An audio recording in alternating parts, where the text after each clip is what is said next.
Saudara, sekali lagi saya mau welcome untuk saudara yang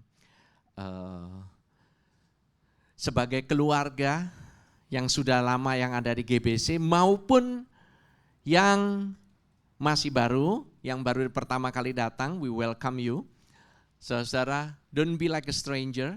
Saudara di sini adalah keluarga di dalam Kristus. Amin. Kita satu keluarga, saudara. We are one family. So, ini adalah gereja di mana kalau ditanya GBC itu apa? GBC ini seperti rumah. It's a home. Oke. Jadi kalau ditanya ya ini kayak home church ya. Kayaknya orang-orangnya itu kayak satu sama lainnya itu kayak komunitas gitu. Yes, it is. Kita ada di tempat ini. Panggilan kita ini adalah supaya kita ini menjadi rumah dan kita ini mempunyai misi yaitu kita menyegarkan saudara-saudara kita dengan firman-Nya. Amin. We refresh the brethren. Kita menyegarkan satu dengan yang lain dengan firman-Nya. Dan sebab kita tahu bahwa kebetulan kita adalah sinode, di bawah sinode yang namanya GKIP, Gereja Kristen Injili Palembang, di mana sinode kita mempunyai calling atau panggilan sebagai sinode yang mengajar. Jadi it's a teaching synod, okay? It's not worshiping synod, it's not mission synod, bukan sinode yang berbasiskan komsel, tapi kita ada komsel, kita ada komunitas, kita ada HO. So I welcome you untuk saudara-saudara bisa join salah satu HO yang ada di tempat ini, ada di daerah selatan, tempatnya Chris. Kemarin saya pergi ke sana, makanannya luar biasa juga gitu ya. Kenapa ya Pastor bicara soal makanan? Of course. Kita kenapa kok kita suka ngumpul-ngumpul ya, kalau nggak ada makanan bengong lah gitu loh istilahnya. Mau ngumpul kenapa ini gitu ya kan. Tapi begitu ada peyek teri gitu ya, pasti kita akan ngambil peyek teri, peyek kacang dan kita akan ngobrol gitu ya. Kita akan ngobrol sama-sama, kita akan sharing, terus tahu-tahu malam-malam gitu ya, Bro Hardi bilang, Pastor, apa saya order bebek aja? Oh iya bebek, oke. Malam-malam kenapa? Kita mau sampai jam 12 nih, oke. Nggak masalah. Jadi saudara-saudara, you're welcome to join. Di utara juga ada tempatnya Bro Atung, mana Bro Atung? Oh, dia lagi ini tugas. By the way di daerah utara ada daerah Pluit, Muara Karang, Pik, Pantai Mutiara dan sekitarnya, oke. Terus kemudian nanti ada di daerah Depok juga ada. So jadi saudara, you got no excuse untuk nggak join komunitas yang ada di secara GBC ini. Plus ada lagi online. Wow, ya online baru di launching minggu kemarin. Jadi hari Senin ada, hari Rabu ada. Kenapa? Karena kita ini adalah Tuhan ciptakan sebagai makhluk sosial. Amin. As a social being, so that we can connect to one another. Kita ini bisa connect satu dengan yang lainnya. Amin. Jadi kita ini enggak Tuhan ciptakan untuk sendiri aja. Dia ini mau kita ini bisa bergantung satu dengan yang lainnya. Bukan dependent tapi interdependent, satu dengan yang lainnya. Oke? Kita saling membutuhkan, kita juga saling mengasihi. Because that's actually what God wants. Alright? Oke, saudara-saudara, saya cukup kaget karena ternyata bahannya ini berlimpah-limpah gitu ya. Saya sampai bingung gitu ya. Pertama kali ini saya bikin seri dari sermon ini, bisa sampai 4 seri. If I tell you how much that God gave me, itu more than 4 series. Sebenarnya bisa harus sampai 5, 6, 7 seri ini masih bisa. So I have a lot to tell you. Tapi saya nggak punya waktunya banyak gitu ya. Apalagi di depan saya ada jam yang sangat besar gitu ya. Nanti begitu udah di layar nanti udah kedap-kedip, itu saya udah harus ending gitu. Tapi saya berharap pada saat saudara ada di tempat ini, pada saat saudara mendengarkan firman Tuhan, saya nggak mengharapkan saudara mengingat setiap apa yang saya perkatakan, tetapi saudara bisa mendengar apa yang Tuhan mau bicarakan untuk hidupmu. Because the Rema, the living word, firman yang hidup, itu yang akan mengubahkan kehidupanmu. Itu akan mentransformasikan kehidupanmu. Amin. We are transformed by the renewing of our mind. Oke? Jadi saudara nggak usah takut saudara. Waktu saudara bilang, aduh kemarin apa ya, saya cuma ingatnya ini gitu. It's okay. Prinsipnya seperti mana saudara? Mana itu diberikan secukupnya untuk 1 hari. So jadi saudara nggak usah simpen. Jadi besok itu ada rema lagi yang lain. Kenapa? Saya menganjurkan saudara begitu YouTube-nya sudah tayang untuk saudara dengarkan kembali. Why? Karena saudara kan nggak makan 1 hari untuk sebulan kan. Dibilang Tuhan dalam doa Bapa kami dikatakan apa? Berikanlah kepada kami makanan pada hari ini. Bukan makanan pada bulan ini. Kamu nggak makan kue tiaw untuk sebulan kan? Kamu nggak makan mie goreng untuk seminggu kan? Kamu makannya per hari. So every day, setiap hari itu ada firman Tuhan yang hidup yang akan menghidupkan saudara setiap hari. That's why Tuhan Yesus, sebab itu Tuhan Yesus bilang, aku adalah roti. Oke? Aku adalah roti hidup, karena roti itu kita makan tiap hari. Kalau di Indonesia, dia akan bilang, aku adalah nasi gitu. Kalau di China atau di Jepang, dia mungkin akan bilang, aku adalah bakmi hidup gitu ya. Saya suka tuh, bakmi gitu. Saya setiap kali kalau ditawarin bakmi, saya nggak pernah nolak gitu ya. Every time gitu ya, saya nggak tahu kenapa gitu ya. Cuman I love noodle so much gitu. Tapi saudara, apapun bentuknya, itu makanan pokok. Makanan pokok untuk orang itu, kalau di Indonesia itu nasi. Kalau nggak ketemu nasi, 3 kali sehari rasanya kayaknya ada sesuatu yang missing kan, gitu loh. Sama dengan firman. Kalau saudara melihat firman itu kayak nasi gitu ya, saudara makan aja. Saudara nggak peduli mau makannya pagi, mau makan dikit, mau makan siang gitu, mau makan kayak gimana. Jangan dipaksain gitu, satu orang disuruh makan aice terus gitu, aice. Dari kemarin ada yang nanyain, aice apa sih pastor gitu? Aice itu all you can eat atau buffet bahasanya, oke? Kita makan buffet all you can eat, oke? Apapun yang kamu makan terserah gitu ya. Tapi kita semua ini punya kapasitas. Dan kapasitas kita waktu kita makan itu, hebatnya firman Tuhan itu, dia itu kamu makannya sedikit pun, kamu akan tetap kenyang. Kamu yang makan ingin lebih banyak, gak masalah. Jangan orang dihakimi gitu ya, kamu udah baca 1 pasal belum? Udah baca ini belum? Udah baca itu belum? Dia kapasitasnya makannya segitu. Orang anak kecil, oke kalau dulu ya anak saya gitu ya disuruh makan buffet gak mungkin kuat gitu. Kalau sekarang saya sama dia, kuatan dia makan buffet. Jadi punya kapasitas beda-beda, oke? So don't push people around just to read the word, tapi biarlah mereka anggapnya kayak makanan. Ngemil boleh gak?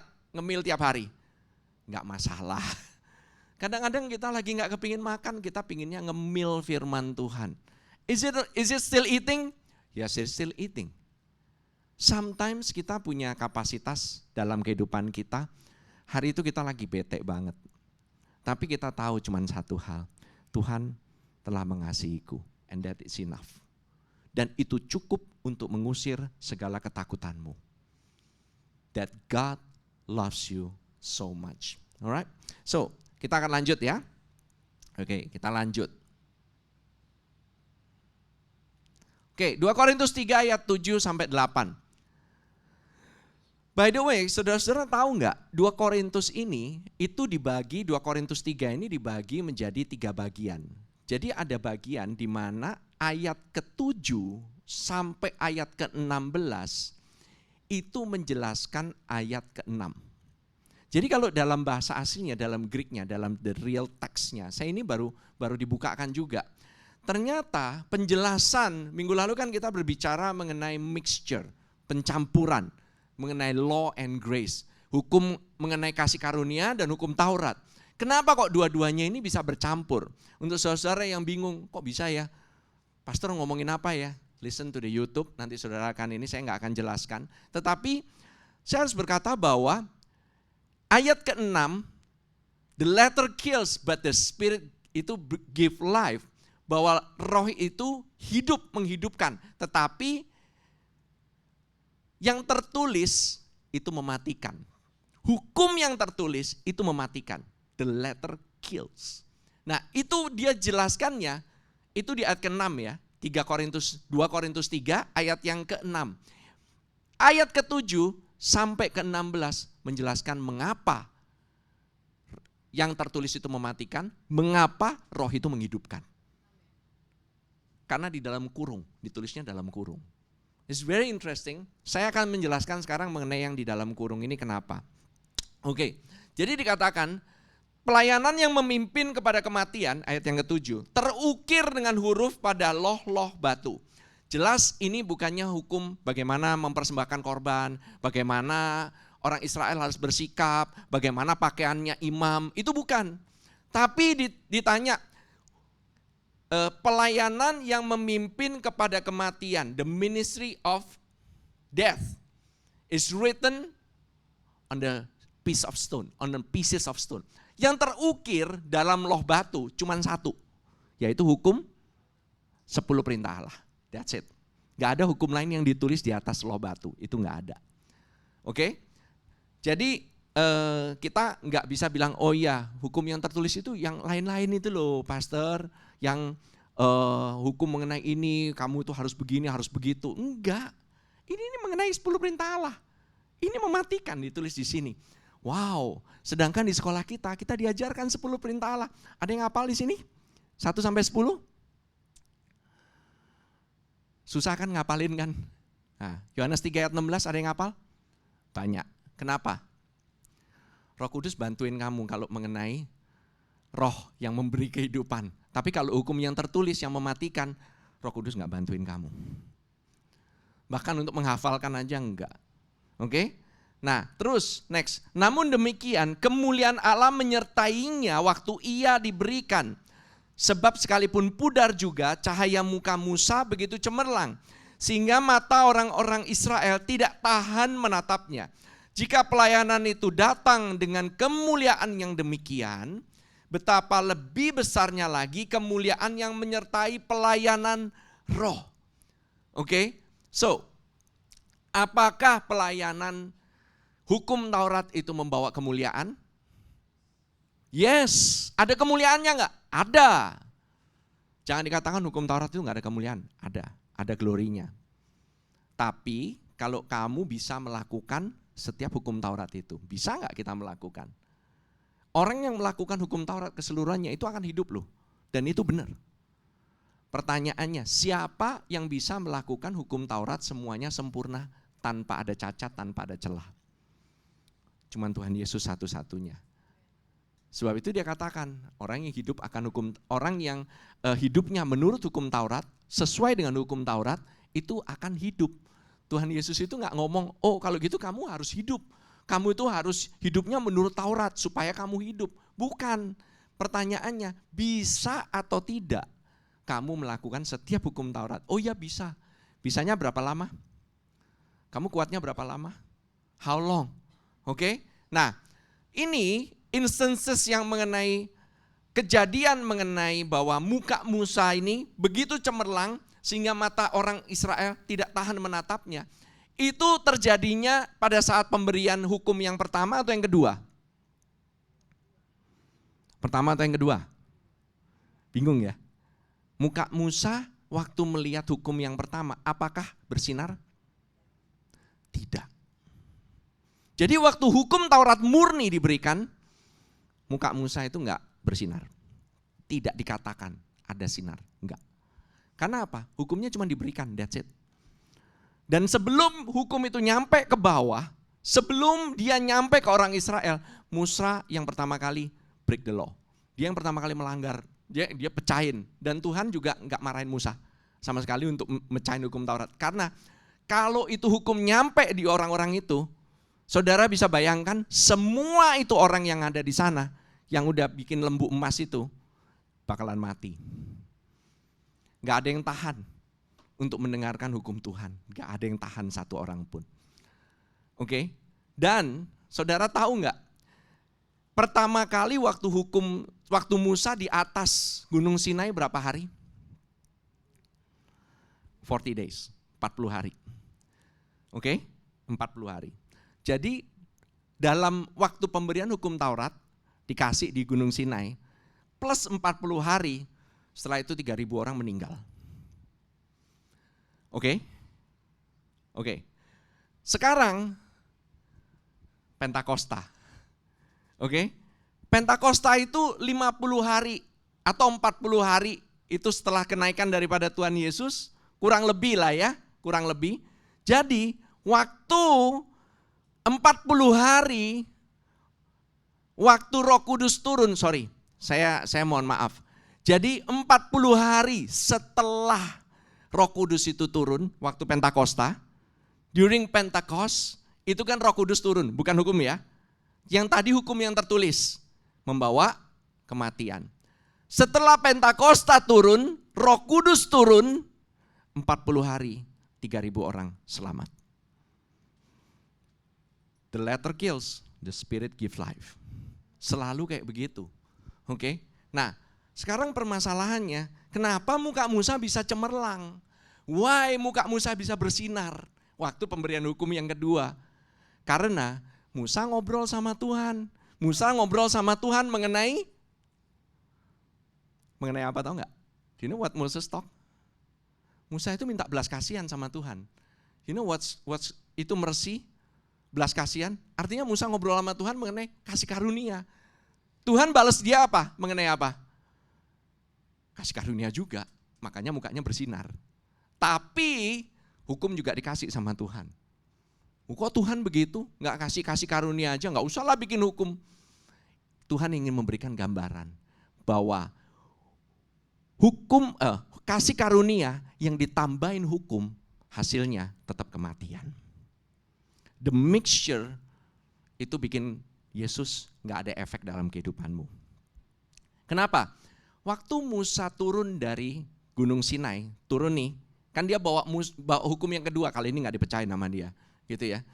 Disuruh bawa hukum yang kedua, yang udah ditulis sama Tuhan. Dia bilang Tuhan akan menuliskan hukum yang baru. Dia tahu mukanya bersinar. Tapi dia pinter juga, karena apa? Dia tahu setelah bersinar, sinarnya itu pudar. Sinarnya itu pudar, karena ada tertulis kan di sini kan. Bukan saya yang nulis ya ini ya. Ini dikatakan di nah 2 Korintus 3 ayat 9 sampai 14 kita baca terus. Sebab jika pelayanan yang memimpin kepada penghukuman itu mulia, betapa lebih mulianya lagi pelayanan yang memimpin kepada pembenaran. Ayat 10. Sebenarnya apa yang dahulu dianggap mulia, jika dibandingkan dengan kemuliaan yang mengatasi segala sesuatu ini, sama sekali tidak mempunyai arti. Sebab jika yang pudar itu disertai dengan kemuliaan, betapa lebih lagi yang tidak pudar itu disertai dengan kemuliaan. Ayat 12. Karena kami mempunyai pengharapan yang demikian, maka kami bertindak dengan penuh keberanian. Tidak seperti Musa yang menyelubungi mukanya, supaya mata orang-orang Israel jangan melihat hilangnya cahaya yang sementara itu. Stop sampai di ayat ke-13 ini. Artinya apa? Dia sengaja menyelubungi mukanya, karena cahayanya akan hilang, pudar. Grace, kamu tambahin law, pudar. Kemuliaan Tuhan itu pudar. Blessingnya passing away. Berkatnya itu akan pergi. Gak kekal. That is the spirit. That is the flesh. Itulah the flesh. Karena apa? Udah khotbah kasih karunia, udah khotbah yang luar biasa, udah khotbahnya banyak sekali. Ujung-ujungnya ngomongin, tapi kamu harus bertobat dari dosa-dosamu. Jedeng, hilang itu semua yang tadi di depan. Kamu mau dengerin khotbah, kasih karunia ya. Kamu khotbahin sekali, minggu ini kamu dengerin khotbah kasih karunia. Minggu depan dengerin khotbah mengenai kasih karunia. Minggu ketiga dengerin khotbah kasih karunia. Minggu keempat makanannya dicampur sama yang lain. Kamu pergi ke tempat lain, mendengarkan hukum Taurat. Kamu harus lakukan ini, kamu harus lakukan itu. You have to do this, kamu harus melayakan ini, kamu harus lepasin ini, kamu harus itu. That's it, balik nol lagi. Gak ada efek dalam kehidupanmu. That is the consequences, itulah konsekuensi daripada mixture. Makanya ini bahaya banget. I have to say this, apa adanya. Setiap orang yang ada yang berkhotbah itu mempunyai urapan itu bisa membawa orang itu tambah kuat. Kuat apanya? Kuat dagingnya, kuat kekuatannya untuk bisa mencoba untuk hidup kudus, coba untuk hidup begini, coba untuk hidup begitu. Kamu harus begini, kamu harus begitu. Jangan salah saudara-saudara, gereja yang bilangnya kasih karunia pun tidak menjamin isinya kasih karunia plus-plus. Tidak menjamin kasih karunia itu bisa ditambah-tambahin. Saya harus katakan sekali lagi ya, even di GBC aja kita tidak kebal terhadap pesan-pesan yang menyebabkan orang itu jadi mix, jadi bingung. Gak kebal saudara-saudara. Saya sendiri harus berhati-hati pada saat khotbah. When I'm very careful, waktu saya ngomong aja gitu ya, there is a spirit that goes out. Tahu nggak? Bukan spirit saya. Ada roh yang saya impartasikan kepada saudara-saudara.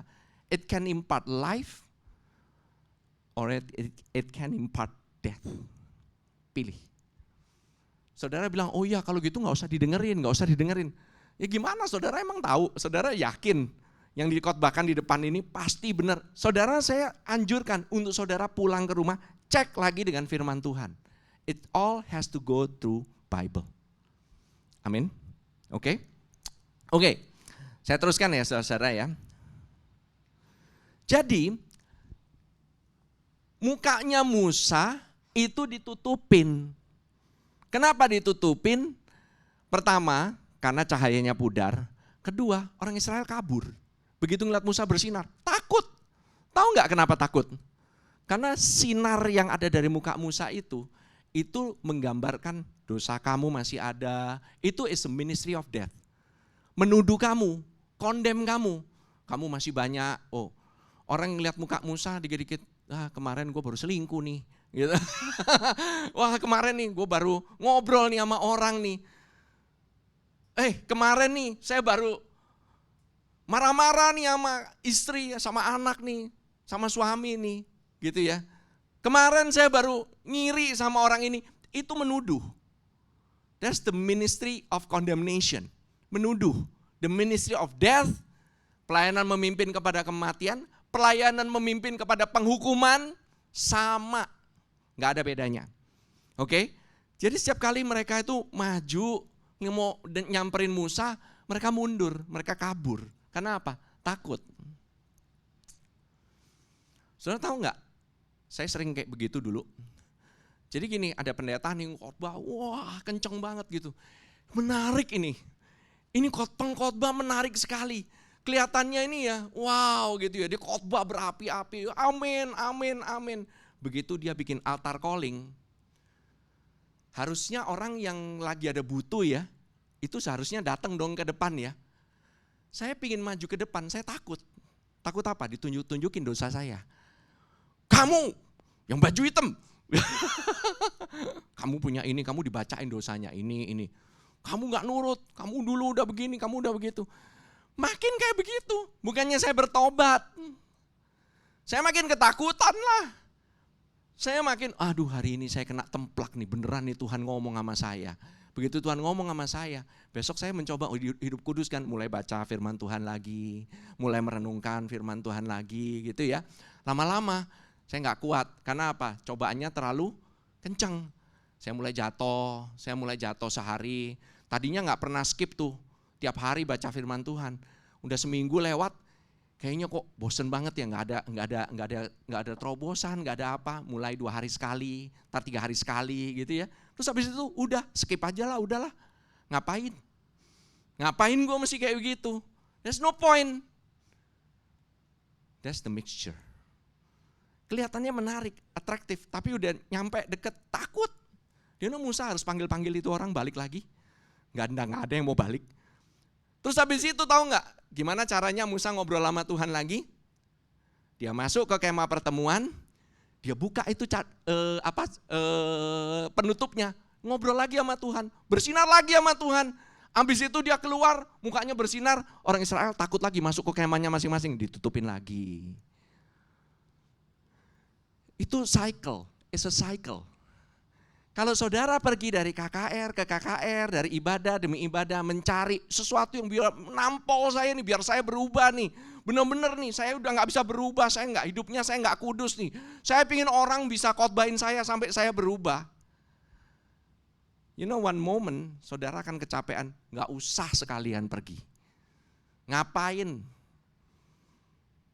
Terlalu condemn. That's not healthy, okay? Saya dulu kayak begitu, dan saya sendiri capek, akhirnya apa yang terjadi? Kering. Saya pelayanan. Oh, jangan disangka saudara, saya disangka, oh kayak gitu pastor jadi ini dong, malas pergi ke gereja. No, saya pergi ke gereja tiap minggu. Saya pelayanan tiap minggu.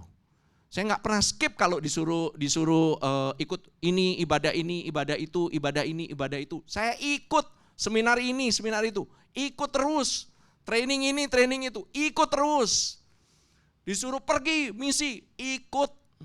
Saya jalan misi. Tapi what happened? Jiwa saya kering. I'm so thirsty. Saya kerjanya bawain orang air. Saya sendiri gak pernah draw water. Saya sendiri gak pernah minum. Saya sendiri kehausan. Pernah gak saudara ngalamin kayak demikian? Kamu ministry terus tapi jiwamu itu sebenarnya tertekan. That's the result of the mixture. Itu adalah hasil daripada pencampuran antara law dan grace. Karena apa? Gak ada gereja pure law. Kecuali dia benar-benar di Israel, dikhotbahin nama Rabi Yahudi. Itu benar-benar pure law. Dan gak ada yang kuat anyway. Oke? Kedua, gereja itu semua banyakan ada some law, ada ya kalau khotbah ditambah-tambahin dikit lah gitu loh. Ya kan? Ini benar sih kayak begini, tapi kamu juga harus punya wisdom. Nah itu selalu tuh, ujung-ujungnya kayak begitu. Gak bisa kayak begitu, enak banget, khotbah terlalu gampang kayak begitu. Nanti gimana? Oke? Nah ini yang jadi masalah. Perbedaannya, saudara lihat ada satu orang juga yang naik ke gunung dan bertemu dengan Tuhan. Tahu siapa? Yesus. Yesus dia naik ke atas gunung, the Mount of Transfiguration, dia diubahkan, mukanya bercahaya, kulitnya bercahaya saudara. The skin glow, waduh skin glow, MS glow. Oh gak boleh sebut merek. Ini glowing beneran loh, glowing, skinnya itu benar-benar kulitnya itu bersinar. Yesus kulitnya bersinar, dia bertemu dengan Bapa. Tapi saudara tahu ya, sinarnya gak pudar. Dia waktu turun ke bawah, itu semua orang lari mendapatkan dia. Dan semua orang disembuhkan. What happened is, the Spirit gave life, the letter kills. Benar-benar itu membawa kehidupan saudara, membawa kesembuhan. Setiap kali waktu Yesus turun, dia menghadapi orang semua mau merapat ke dia. Di atas, Yesus bertemu dengan, dia ngobrol sama dua orang lagi yang lain. Tahu siapa? Musa, satunya Elia. Musa adalah perwakilan daripada hukum Taurat. Elia adalah perwakilan dari para nabi. Oke? Terus habis itu murid-muridnya sok ngide. Ini 3 orang, Petrus, Yakobus, Yohanes. Tahu kan artinya Petrus, Yakobus, Yohanes? Ini kan murid yang disayangi sama Tuhan Yesus kan. Paling top lah ini 3, ini ring elit nih, ring R1 nih. Udah benar-benar keren banget ini. Top 3 lah gitu. Petrus bilang sok ngide, gue bikinin kemah 3 biji. Langsung ditegur sama Tuhan. Ya kan? This is my beloved son. Hear them atau him? Him. Dengarkan dia, bukan dengarkan mereka. Paham? Yang didengerin adalah siapa dia? Yesus. Padahal di 2 ini ada topnya, 1 Musa, lambang dari hukum Taurat. 1 Elia, lambang daripada semua nabi. Kitab Taurat, kitab para nabi mundur untuk memberikan jalan hanya kepada 1 orang, yaitu Sang Kasih Karunia. Karena cuma dia yang bisa memberikan kesembuhan. 2 orang ini gak bisa. Kalian mau tanya sama saya dulu ikut seminar kenabian. Seminar kenabian, ngusir setan, pernah. Seminar Alkitab mengenai bagaimana membuka ayat-ayat dalam Alkitab, oh saya ikut. Hermeneutik, homiletik, ikut saya. Seminar kepemimpinan top, udah wah setiap, pokoknya nggak ada yang skip deh, semua saya jalanin aja, yang penting ikut gitu ya kan. Demi kan katanya kan kalau anggota aktif harus ikut gitu loh. Supaya apa? Untuk menjaga supaya kamu nggak mundur. Jadi kamu harus ikut kegiatan supaya kamu nggak mundur, nggak backslide. Oke? Kamu harus tetap ada. Kalau nggak, kamu backslide. Begitu nggak ada kegiatan, males langsung ikut. Takut. Takut apa? Takut karena saya udah banyak misalnya melakukan hal-hal yang nggak bener gitu ya. Akhirnya apa? Ujung-ujungnya ya datang untuk cuci-cuci dosa lah gitu loh. Kalau sekarang kan ada cuci-cuci duit, nah sekarang dulu cuci-cuci dosa lah gitu loh. Dikit lah gitu loh, cuci-cuci dikit lah. Supaya nggak terlalu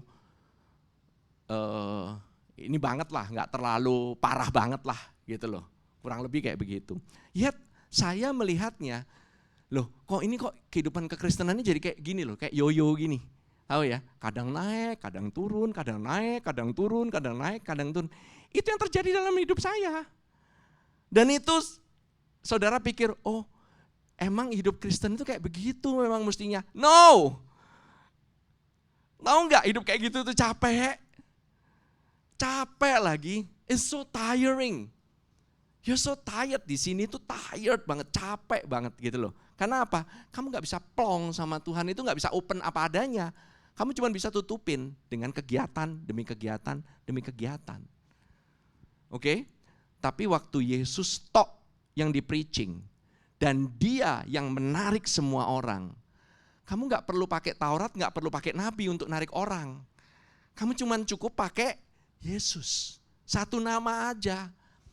Makanya saya bilang di GBC yang boleh di preaching hanya Yesus, cuma satu nama, karena dia yang menarik banyak orang untuk datang.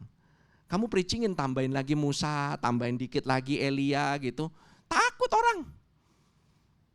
Takut. Amin. Amin. Oke. Kita lanjut ya. Oke. Saudara, saudara tahu nggak ini mengenai oke.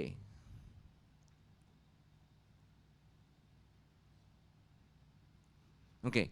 Tetapi dikatakan pikiran mereka, ayat yang 14 ya. Saya mau ngomong ya. Tetapi pikiran mereka telah menjadi tumpul. Ini saya akan ngomongin mengenai why, kenapa, apa yang dimaksud dengan selubung. Oke? Tetapi pikiran mereka telah menjadi tumpul, sebab sampai pada hari ini selubung itu masih tetap menyelubungi mereka. Tadi ngomongin mengenai selubungnya Musa. Veil, tahu ya? Veil itu seperti apa ya? Cadar, kalau kita boleh bilang lah ya. Tabir. Oke? Kemudian jika tetapi pikiran mereka telah menjadi tumpul, sebab sampai pada hari ini selubung itu masih tetap menyelubungi mereka. Jika mereka membaca perjanjian lama itu tanpa disingkapkan. Karena apa? Hanya Kristus saja yang dapat menyingkapkan. Kalau saudara lihat dalam bahasa Inggrisnya itu ya, ayat 14. But their thoughts were blinded, for until the present the same veil remains on the reading of the old covenant, not taken away. But this veil has been done away in Christ. Saudara mau excited baca firman Tuhan? Do you want to get excited? Saudara baca kalau tidak disingkapkan, sama dengan saudara pakai tutup, diselubungin. Oke? Artinya saudara baca nggak dapat apa-apa, benar? Waktu saudara baca ini artinya apa? Waktu saudara baca perjanjian lama, ini banyak firman kayak begini, kadang Tuhan baik, kadang Tuhan jahat, kadang Tuhan bunuh orang, kadang Tuhan musnahkan satu bangsa. Bingung nggak? Bingung kan? Kok Tuhan moralnya kayak begini? Double standard banget. Yang ini dibunuh, yang itu enggak. Ya kan? Bilang aku membenci Esau, tetapi aku menyayangi Yakub. Itu aja bikin bingung. Emang Esau salah apa? Orang dia cuma lahir pertama. Orang lahir pertama dia salah. Coba bayangin ya, Musa dia belum disunat waktu itu, waktu masih di Mesir. Langsung mau dibunuh sama Tuhan loh. Ini kan pembebasnya Mesir, ini yang bakalan terima Taurat ini. Mau dibunuh sama Tuhan. Sampai istrinya itu harus menyentuhkan namanya apa? Kulit katan itu ke dia. Baru dia itu nggak jadi dibunuh sama Tuhan. Ini apa, Tuhan ini seorang yang sangat split gitu ya, galau gitu ya, mental ganda gitu. Enggak kan? God is not psychotic, oke? Tuhan itu enggak gila. Dia itu ada purpose-nya dalam setiap apa yang dia perlu lakukan. Why? Kalau engkau membaca perjanjian lama tanpa disingkapkan, tanpa melihat Kristus di dalamnya, kamu enggak dapat apa-apa. It's death. That's why kita ini, terutama saya mendengarkan Pastor Gad ini suka bercerita mengenai perjanjian lama. Dia demen banget membukakan perjanjian lama. And that actually menyingkapkan tabir itu sendiri. Dan itu akan membawa kehidupan, saudara. Karena apa? Yang membawa kehidupan Yesus. Bukan teks. Teks itu mematikan. Hanya teks saja itu gak ada apa-apanya. Tetapi begitu disingkapkan, you will be blessed. Kehidupanmu akan di-bless. Saudara, saya melihat ya, ini ceritanya ini langsung gini ya, kayak, do you know waktu Abraham, apa yang terjadi dengan Abraham? You know, Abraham dulu itu waktu keluar, Tuhan itu suruhnya itu Abraham keluar itu, dia keluar itu sama istrinya, dia gak disuruh bawa Lot. You know, because of Lot, Abraham is in a lot of trouble. Seriously, beneran. Abraham itu disuruh keluar, kamu sama anak sama istrimu, bawa semua satu keluargamu. Nggak pernah disuruh Lot dibawa-bawa sama dia. Kenapa Tuhan bawa Lot? Ujung-ujungnya pisah juga kan.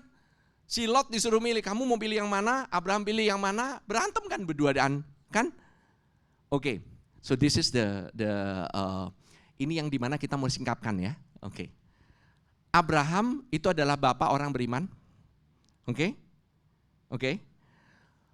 Waktu Abraham itu masih sama Lot gitu ya, itu belum ada apa-apa. Dia belum bisa ngelihat tanahnya ada di mana.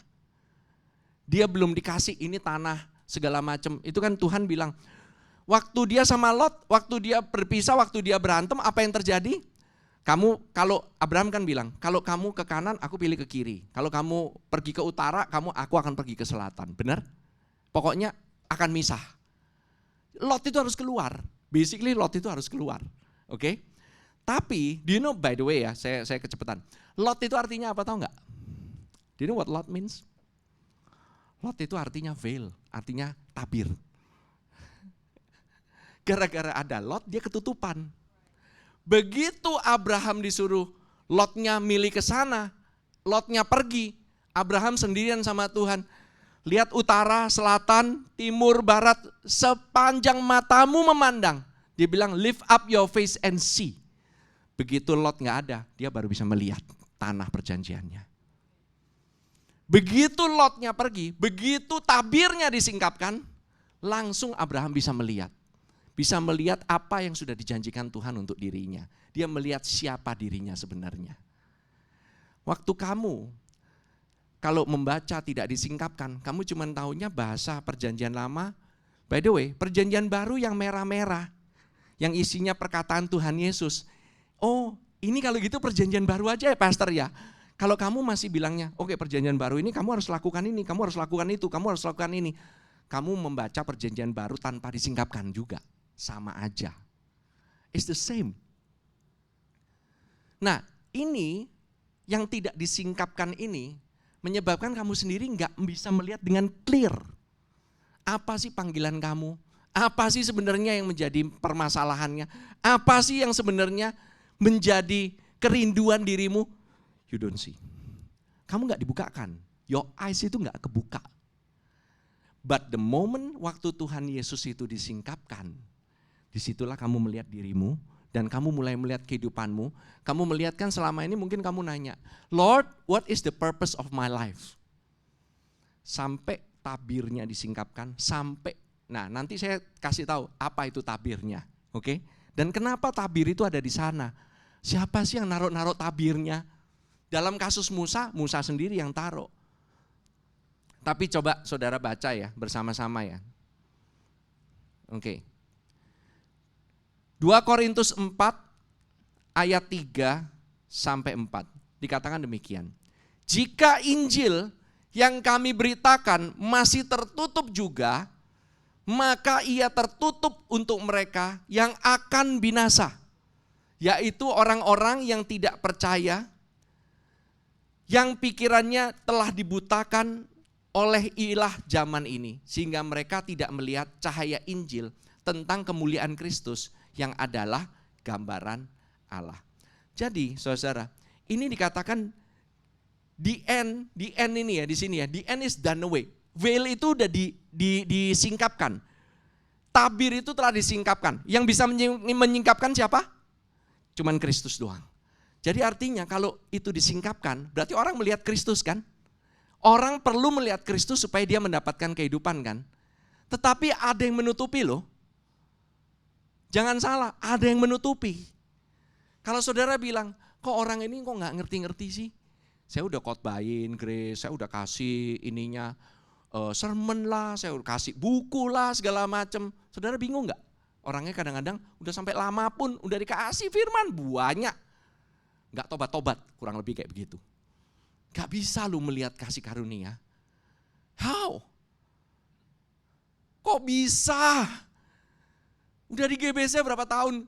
10 tahun. Masih gak kebuka. Is it possible? Sangat possible. Sangat possible. Kita dikasih tahu aja. Kita aja masih banyak yang perlu dibukakan. Do you know that untuk mengetahui hukum Taurat itu natural bagi kita. Gampang banget. Kamu kalau melakukan baik, kamu akan dapat yang baik. Kamu melakukan yang buruk, kamu pasti dihukum. Itu paling gampang. Semua orang juga udah tahu. Benar kan? Tapi kalau kamu melakukan yang buruk, kamu berdosa. Tapi Tuhan telah bayar dosamu dan kamu tetap Tuhan berkati. Siapa yang kalau kayak gini? Susah di pikiran kita. Susah banget diterima. Benar? It's very hard to accept this. Gak fair Tuhan. You wanna say fair? Mau benar-benar fair? Gak ada satu orang pun yang bakalan masuk ke surga. I tell you, gak ada satu orang pun yang sempurna. Sesempurna-sempurnanya orang, sejago-jagonya orang, tetap dia gak akan bisa. Tapi kita membuatnya seolah-olah waktu khotbah, waktu mendengarkan, kayaknya bisa nih dilakukan nih. Kayaknya gue bisa nih lakukan. I can do this. Makanya Grace gak laku. Kalau misalnya orangnya masih kuat. Masih kenceng gitu. Wah saya masih kuat nih, saya masih bisa kok. Saya melakukan ini, saya melakukan itu. Wah kuat banget ya. Makin kuat, makin gak bisa. Makin gak ngerti. Grace itu kayak sesuatu yang, ini makanan apa ini? Asing sekali. Gitu. It's very very strange food. Gitu loh. Ya kan? Nah saudara tahu kan? Oke. Alright. Saudara, pernah nggak saudara kalau misalnya lagi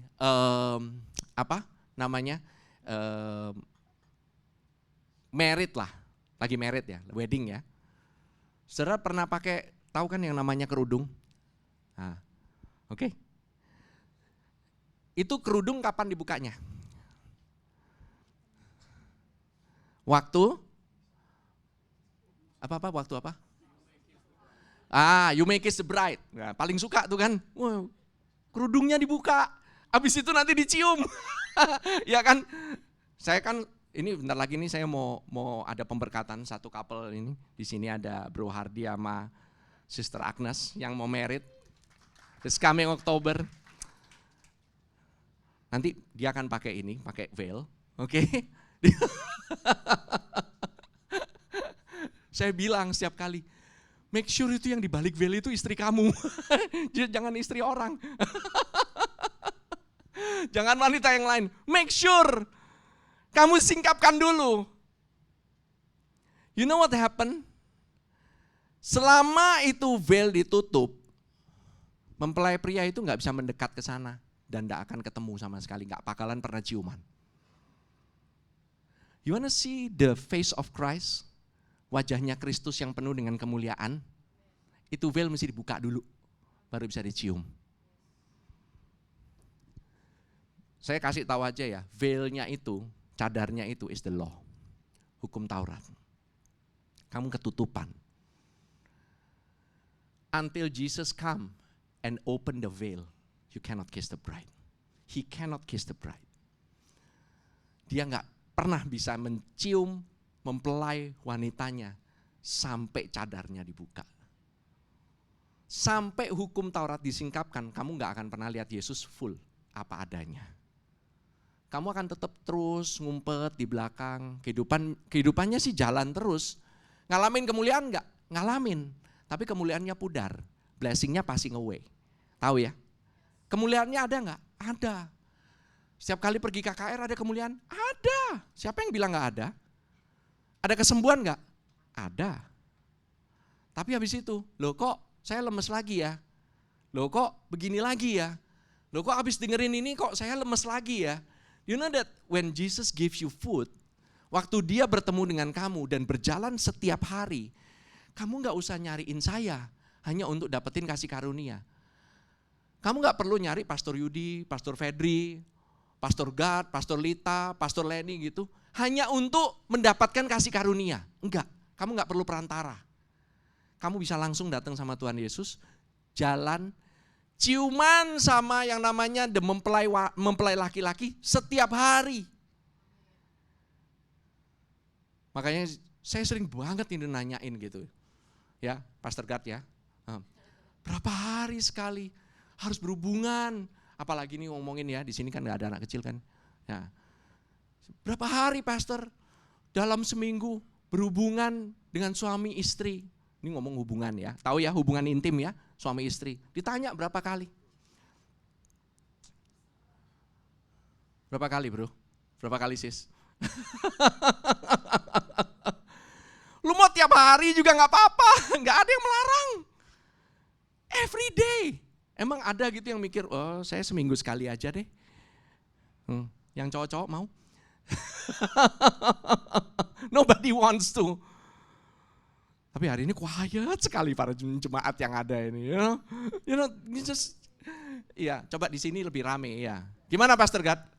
Berapa kali sehari seminggu? Nutup. Roni bilang, iya dulu kok Yudi bilangnya gitu ya, sehari 3 kali katanya. Waduh, saya bilang, kamu sehari 3 kali juga terserah. It's up to you. That's your wife, that's your husband. You know Kristus pengen berhubungan dengan kamu itu berapa kali sehari? Every second kalau bisa. He is so into you. He is so in love with you. Dia tuh kepingin ngobrol sama kamu. Jangan kamu tutup-tutupin lah. Ya kan? Yang laki-laki nih gitu ya. Kalau udah malam gitu ya. Tahu-tahu istrinya udah tahu nih gelagat-gelagat nih gitu ya. Udah mulai nih, mulai selimutan. Serut. Begitu mulai selimutan. Waduh hari ini tutup warung. Udah deh, that's it. Nggak dapet jatah nih gitu. Well, tahu nggak kenapa kok dia ini pingin bride-nya itu apa adanya? Harus open. Supaya semakin banyak kemuliaan, semakin banyak perubahan. God wants His glory to be revealed to you every day. Karena dia tahu kehidupanmu itu, setiap saat itu bisa, sewaktu-waktu itu bisa banyak masalah. Makanya siapa di sini tiap hari nggak ada masalah gitu ya, santai, enak gitu banget kehidupannya gitu ya, nggak benar-benar nggak ada masalah sama sekali, nol masalahnya, nggak ada kan? Masalah itu tetap ada. That's why He wants to be there. Dia itu mau ada di sana, tapi kamu jangan sok kuat.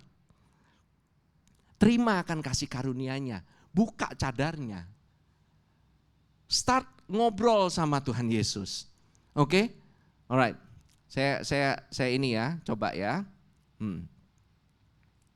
2 Korintus, saya lanjutkan 2 Korintus 3 ayat 15 sampai 18. Oke, sebelum itu ya, saya nanya ya. Oke. Jika Injil yang kami beritakan masih tertutup juga, 2 Korintus 4 ayat 3 sampai 4, maka ia tertutup untuk mereka yang akan binasa. Oke. Jika Injil yang kami beritakan masih tertutup juga, maka ia tertutup untuk mereka yang akan binasa. Those who are perishing, itu Injil itu kayak ketutup. Do you know perishing itu, binasa itu bukannya masuk neraka doang ya. Kamu mengalami sakit penyakit, ngalamin masalah keuangan, ngalamin masalah dalam keluarga, itu kamu lagi kebinasaan, mengalami kebinasaan. Kalau Injilnya tertutup untuk mereka yang binasa, bayangkan bagaimana kalau Injil dibuka. Mereka akan mengalami ketidakbinasaan. And that is powerful. Kalau saya mau mengalami Injil itu dibukakan terus. Sometimes saya hari ini gak dapat apa-apa, it's okay. Besok coba lagi, makan lagi. Besok akan dibukakan lagi. The more that you are open, the more kamu itu mengalami ketidakbinasaan. You are not perishing. Makanya kenapa iblis itu ya, yaitu orang-orang yang tidak percaya. Itu dikatakan di situ. Orang-orang yang binasa itu orang yang enggak percaya. Kalau saudara sekarang dalam area kehidupanmu ada area yang mati dalam menuju kebinasaan, itu Injilnya lagi tertutup di area itu. The gospel is closed. Tenang, bukan kamu yang close. Ada oknum yang menutup itu, yang naruh cadar itu. Yaitu pikirannya telah dibutakan. Blinded the minds of the unbelieving one. Dibutakan oleh ilah zaman ini. Sehingga mereka tidak melihat cahaya Injil tentang kemuliaan Kristus yang adalah gambaran Allah. Ilah zaman ini, the God of this age. Tahu God of this age? Tahu enggak? Ilah zaman ini, bukan Allah zaman ini. Ilah itu I-nya kecil, G-nya kecil. God of this age. Tahu enggak siapa God of this age?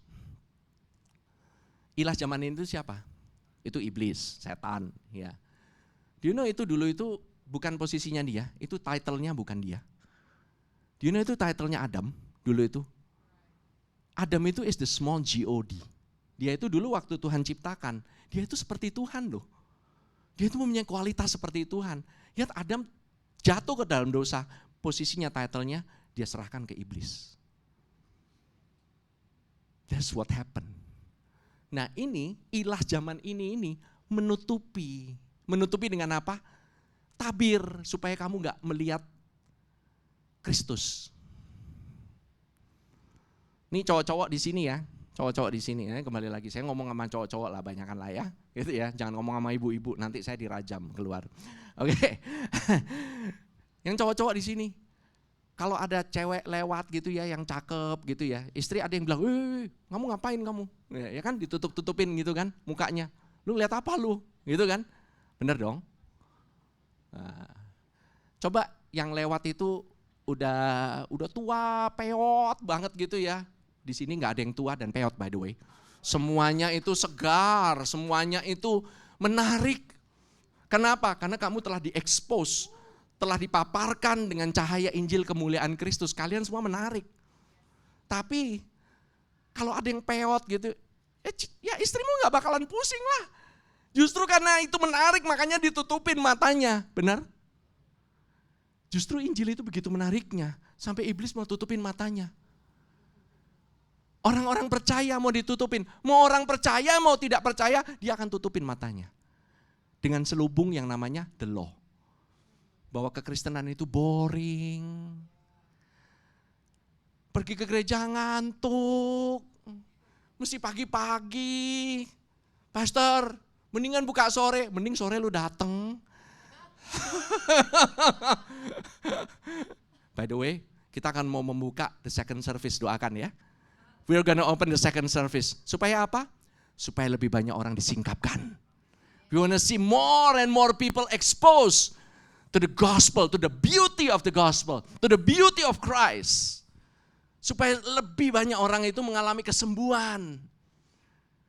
Oke? Lebih banyak orang lagi, kita mau melihat orang lain itu mengalami kesembuhan, mengalami kemuliaan. Injil itu. Haleluya. Oke. Wow, time-nya so fast. Alright, saudara-saudara, saya mau lanjutkan ya, sedikit ya.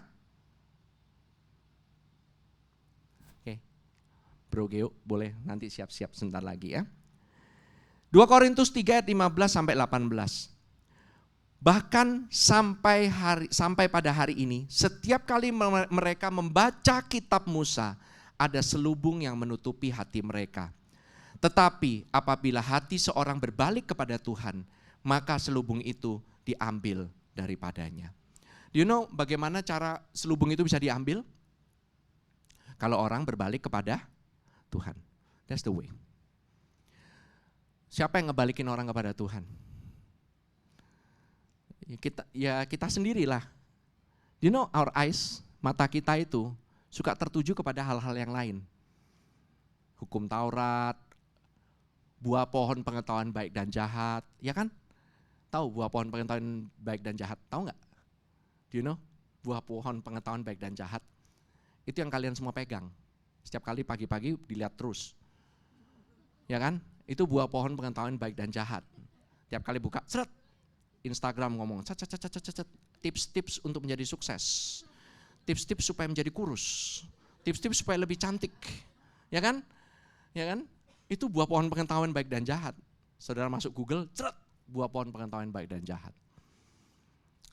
Suka nggak kita? Oh suka lah. Itu langsung instan kok. Lakukan hal ini. Nomor 1, nomor 2, nomor 3, nomor 4. Toto, saya udah lakukan seminggu kok kayaknya nggak berhasil ya. Oke, mungkin perlu tips yang lain. Oh ya ini perlu tambah ini, tambah ini, tambah ini, tambah ini. Gitu. Penuh pikiran kepalanya dengan.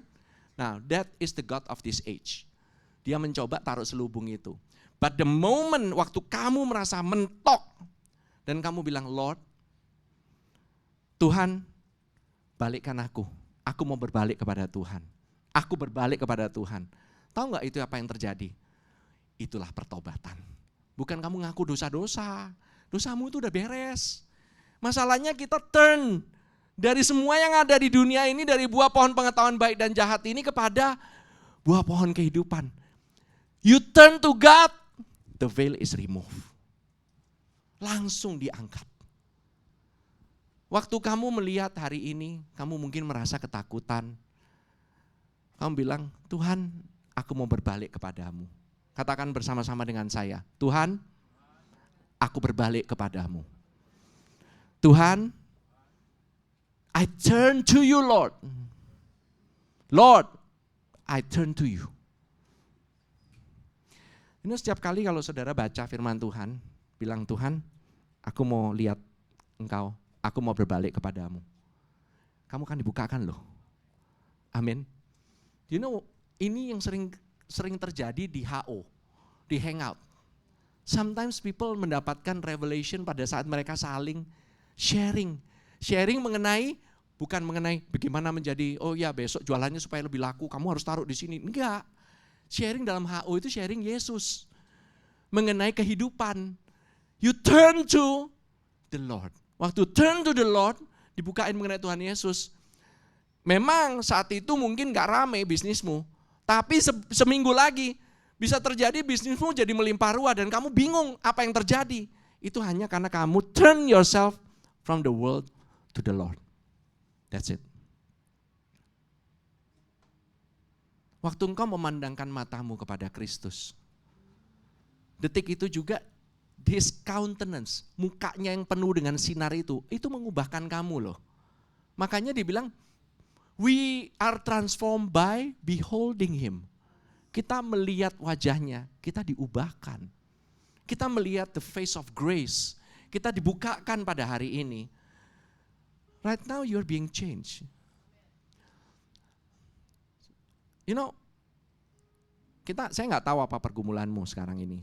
Kamu mungkin lagi bergumul soal target, soal keuangan, soal keluarga. Solusinya bukannya kamu memandangi problemmu itu, bukan. Tapi you turn your face to the Lord.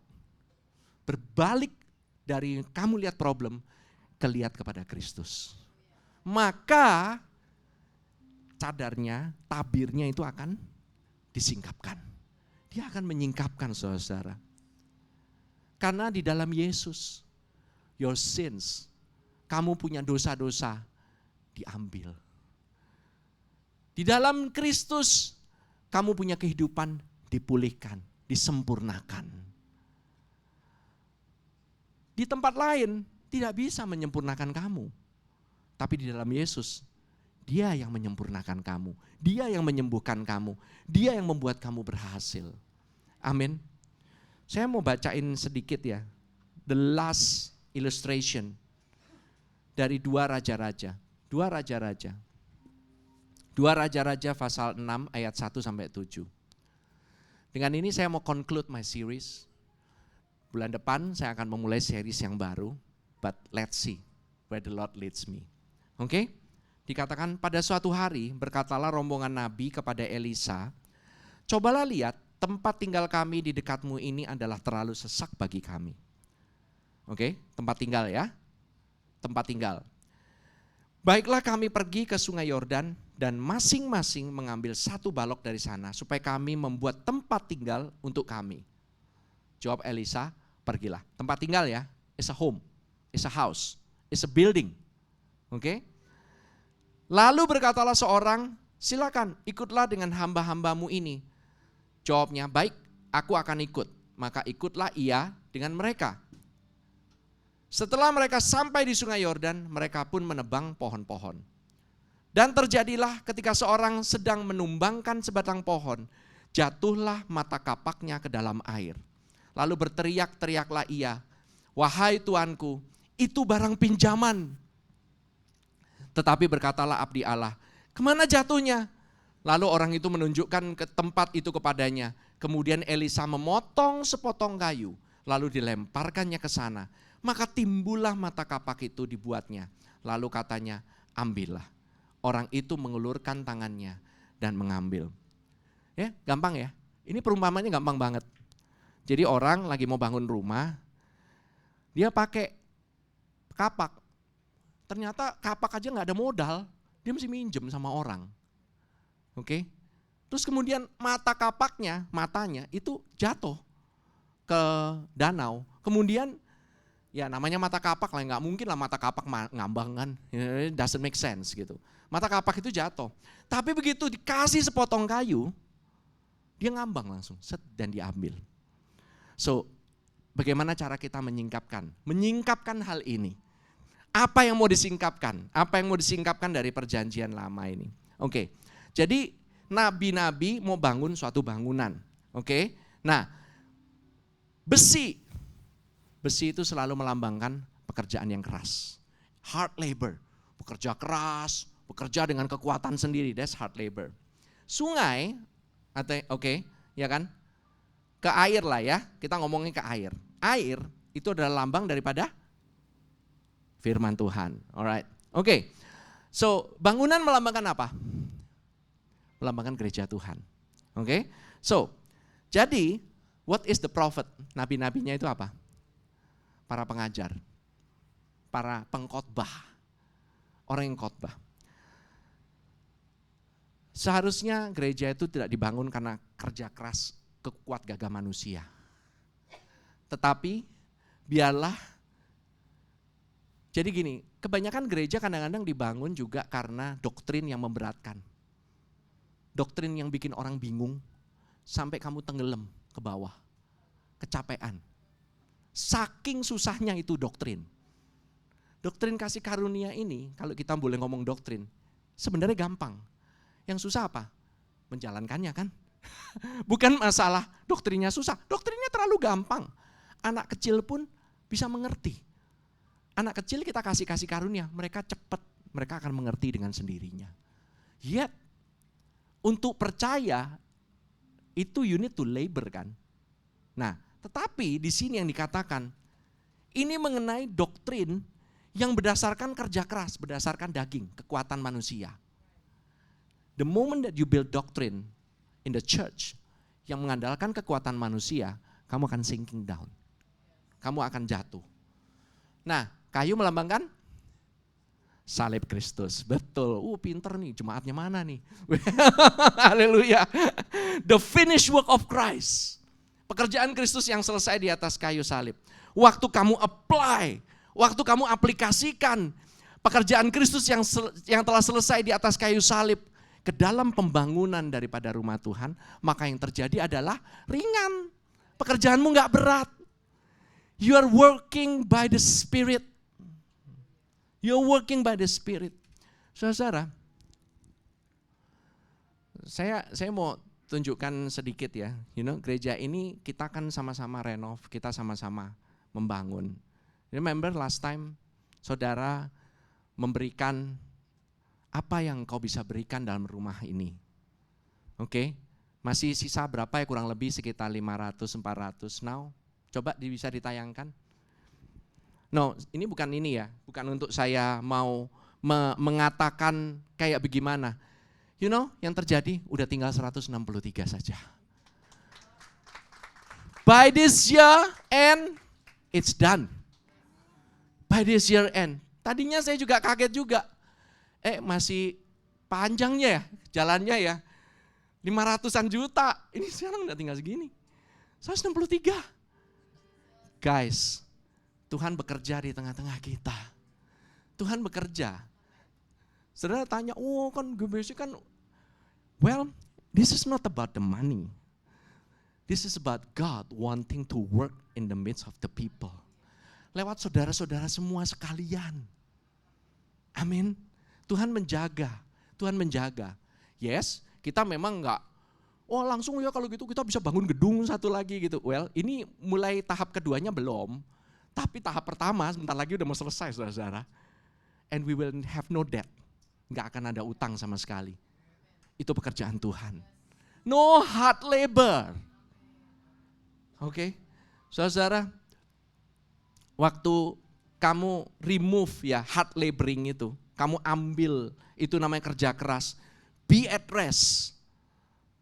Selalu kamu beristirahat dalam Yesus. Yesus mau naik ke dalam kapalmu, gak mungkin tenggelam punya. Selama GBC masih khotbah mengenai Tuhan Yesus dan Tuhan Yesus saja, ini kapal tidak mungkin tenggelam, apapun badainya. Kalau kapal ini enggak tenggelam, artinya saudara-saudara dalam rumah saudara juga sama saudara-saudara. Your house will not sink. Saudara jangan aplikasikan pekerjaan lagi, ini lagi, gimana caranya, bikin inilah segala macam gitu. There's a certain point di mana psikologi udah enggak bisa bekerja. Psikologi itu ada bagusnya, yes. Dia ada ilmunya, yes. Dia bisa memberikan kemuliaan enggak? Bisa. Tapi kemuliaannya bisa pudar enggak? Bisa. Because itu adalah buah pohon pengetahuan baik dan jahat. Oke, tapi buah pohon kehidupan kekal untuk selama-lamanya. The incorruptible seed of the word of God. Amin. Bulan depan saudara akan diberkati oleh Pastor Paul dan jangan lupa tanggal 6 Oktober kita akan merayakan anniversary kita bersama-sama. Amin. So come and be blessed. Come and receive. Kalau kalian merasa capek, datang ke gereja, kalian mau didoakan, itu ada tempat untuk berdoa juga. Pastor God suka ada di sini, oke? Dan dia mau mendoakan saudara juga, sometimes ya namanya juga letih lesu dan berbeban berat kan, datang kepada dia. Karena bebanku itu enak, kuku itu ringan. Gak ada yang bilang kuk itu berat. Siapa yang bilang? Tuhan Yesus bilang kuk itu ringan. Ada gak kuk? Ada. Tapi ringan. Amin. Amin. Saudara-saudara, kita mau berdoa saat ini. I want you to close your eyes saat ini. Saya mau saudara tutup mata saudara. Saudara renungkan. Mungkin lampu bisa diredupkan dikit. Lampunya tolong diredupkan. Saudara-saudara mungkin kalau hari ini sedang mengalami banyak pergumulan, banyak hard labor. Mungkin saudara melihat kok saya ini dalam kehidupan saya ini kok kayaknya agak susah, agak berat gitu ya. Kayaknya itu kok saya ini enggak kemana-mana gitu. Kayaknya saya ini perlu mendengarkan.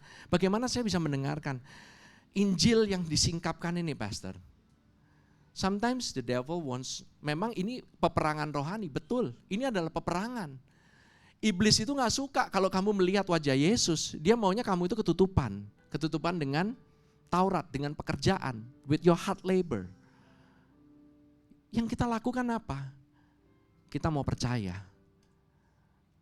Engkau mau katakan pada masalah itu. Masalah itu akan menjadi ringan. Kalau saya aplikasikan Yesus ke dalamnya dan pekerjaan Yesus yang sudah selesai. Kristus mau mengangkatmu. Dia mau mengangkatmu. Setiap permasalahanmu bukanlah menjadi masalah bagi Yesus. Bagi dia yang penting, kamu mau datang kepada dia. Kamu mau berbalik mukamu itu tolong kamu hadapkan kepada dia. Jangan kamu lihat ke kanan ke kiri, kamu pandang kepada dia. Apa yang jadi pikiranmu saat ini? Yang bikin kamu itu gak bisa tidur. Yang bikin kamu itu gak bisa tenang. Yang bikin kamu stres setiap hari. Yang bikin kamu itu putus asa. Yang bikin kamu itu merasa gak ada harapan lagi. God is working in the midst of you. His life is here. Ada kehidupannya di tempat ini. Ada tempat, ada kesembuhan di tempat ini. There's healing in His wings. Terima kasih Tuhan Yesus. Terima kasih Tuhan Yesus. Engkau memberikan kesembuhan. Terima kasih Tuhan.